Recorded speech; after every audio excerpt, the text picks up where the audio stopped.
Speaker, I would like to begin by sending our condolences to the families of the 14 members of the South African National Defence Force who recently lost their lives in the DRC. We cannot continue to refer to them through a number because they've got names. We salute Staff Sergeant William Edikola. We salute Staff Sergeant Molatley Ishmael Molatley.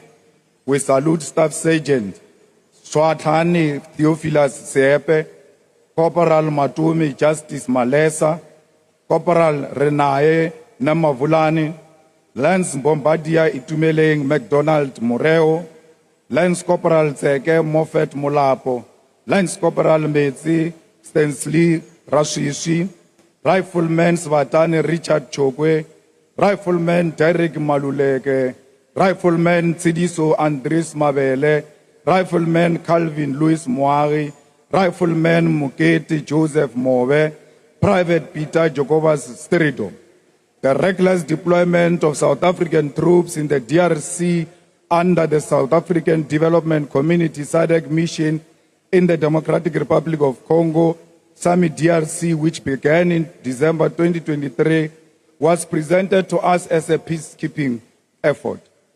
However, the truth is that our soldiers are not there to maintain peace.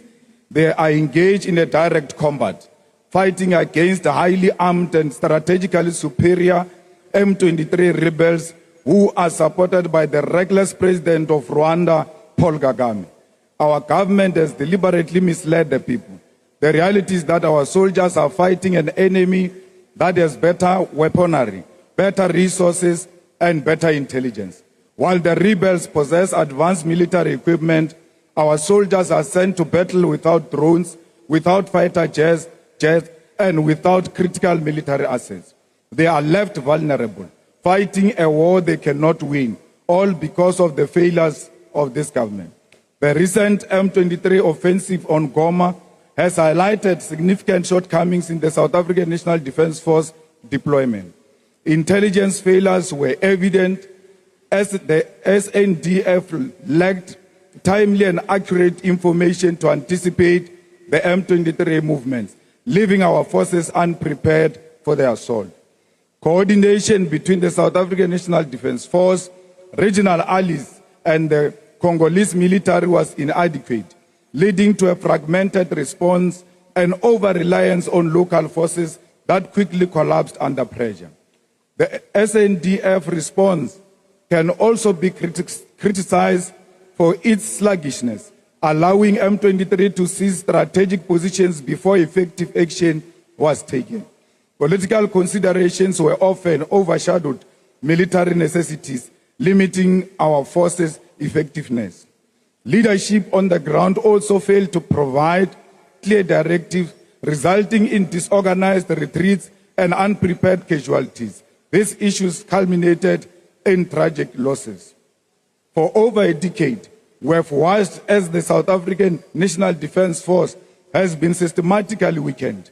Budget cuts have crippled our military ability to function effectively. Aircrafts and helicopters that should provide air cover for our troops are grounded due to lack of maintenance. The government has neglected its duty to ensure that our soldiers are adequately prepared and equipped for combat. This is despite the fact that this deployment has cost our government 2.3 billion since it began. But it does not end there.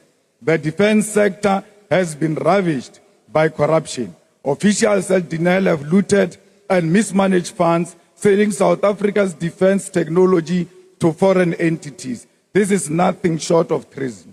At the same time, the Department of Defense has wasted over 250 million outsourcing IT services while ignoring existing in-house capabilities.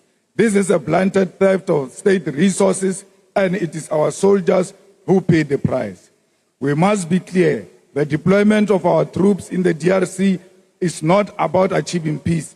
It is about sacrificing our soldiers for war that has no end in sight. This government continues to send them to die in foreign land, and when they do, their bodies are not even repatriated with the dignity they deserve.